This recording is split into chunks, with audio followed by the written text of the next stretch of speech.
Hi guys, and welcome to the TruGolf Academy. You've joined me, Jon Watts, today in my swing studio at Drayton Park Golf Club, and I want to do a video talking about the start of the downswing and noticeably the right lateral bend as we start our downswing. The exercises I'm going to show you here are going to work great if you're someone who gets the club too dunked under, trapped behind them on the downswing and tends to hit blocks and hooks. Sometimes from this position as well, we often see heel strikes. I will talk about the opposite as well, so the guy who comes over the top and too steep and how their downswing starts. But this is mainly going to be focused on the player who tends to get that club really dropped behind them or dunked underneath and then uses a lot of flash speed, a lot of hands to try and square the club face. So I guess the two players we sort of tend to see, or the two faults we tend to see, from the top of the backswing. One would be that the player is turned this way, but at the start of the downswing, they come over the top, and actually from this move you'll see a lot of lateral movement with my head going towards the target, and they would benefit from some lateral bend away from the target in their right side. So they tend to get too much this way. If you're that type of player, you'll get divots going left, generally deep divots as well, pulls, fades, slices. So we get this play, and you'll notice your head is well ahead of the golf ball, so there's been a lot of lateral movement towards the target. And you would actually benefit from feeling a little bit like your upper body is actually tilting away from the target in what we call this lateral side bend in the right side here.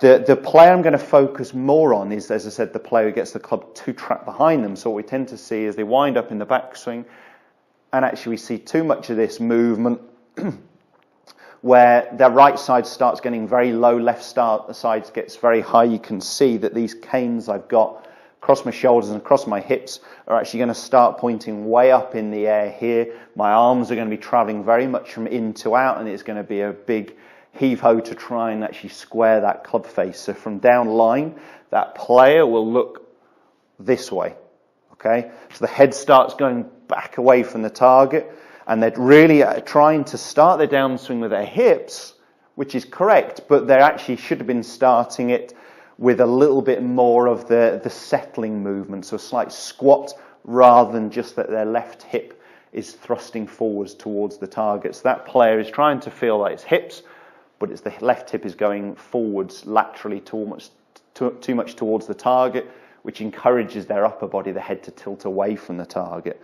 What we really want to try and see, and my preference in the downswing from here, would be a sitting movement with my lower body. So my feeling that my lead knee is actually moving out and around, and I'm trying to get my hips and my shoulders a little bit more level.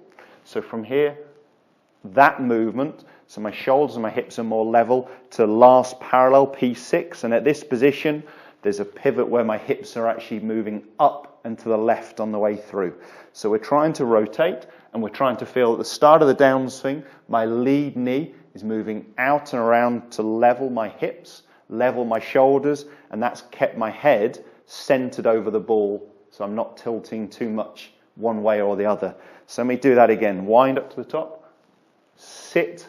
You can see that although I've lost a little bit of height, my head has stayed very centered down to last parallel here, and then we're actually moving upwards into the ball. As I said before, and I'll put a link to it in this video, our hands are actually reaching our lowest point here before we hit the golf ball. Now they're actually rising into impact, which is a point a lot of golfers get wrong.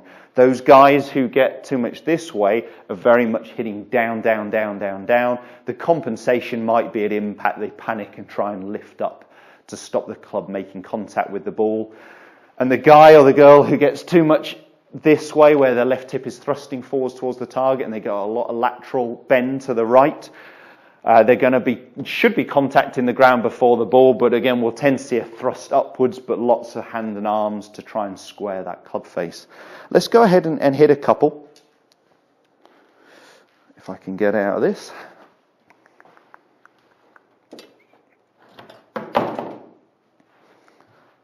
So I'm going to just do it as an exercise first, and I'm just going to show you that. You'll see the ball flight come up on the screen. So as an exercise, what I'm going to do is get to the top, make that transition move down to last parallel, so my hips, my shoulders are more level, so I'm trying to get from here into that sit and squat position where my head has stayed very centered, and then pivot so my hips are moving up and to the left. Let's do that one more time. There, sit and squat, and then upwards. Okay, so we just do some using and utilizing a drill before putting that into full speed. I won't worry too much about the distance. Let's have a quick look at the numbers on it. Path is pretty good, angle of attack's pretty good. I'm adding a little bit of loft because of the club face being more open, but I think when you do that as a drill, you're really getting the feeling that you're almost holding it off a little bit more, that there's very little hand and arm manipulation. So the fact that you're coming through with a little bit of an open club face, I wouldn't worry about. We would actually square that club face with our pivot towards the target. Let's go ahead and hit one full. So I'm just going to get that feeling that I'm going to start the downswing. I'm sitting here before driving up.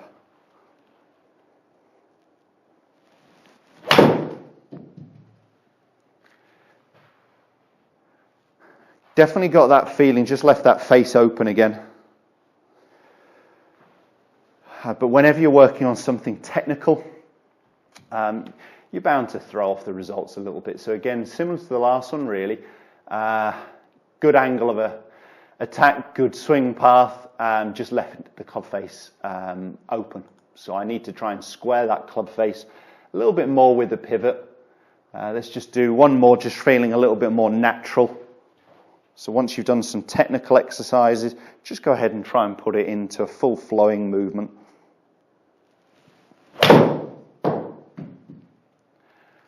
And then you can see better results when you can put it into a movement. I'm just trying to get that feeling that I start my downswing that way. Head stays very centered. My lead knee is pushing out and around to level my hips. And from there, I can really start to turn through. I hope that exercise has helped, guys, all those exercises. Let me know how you get on with it. It is a really complex area, but if you're a player who dunks it too much under, tends to hit blocks and hooks, you're going to really benefit from this. And hopefully you've seen, if you're the opposite guy who's getting too steep, that you could actually benefit from feeling like there's a little bit more of a lateral side bend, like those guys who are blockers and hookers. Give it a go. Let me know how you get on. Do post some comments and questions below, and we'll see you next time. Thanks, guys.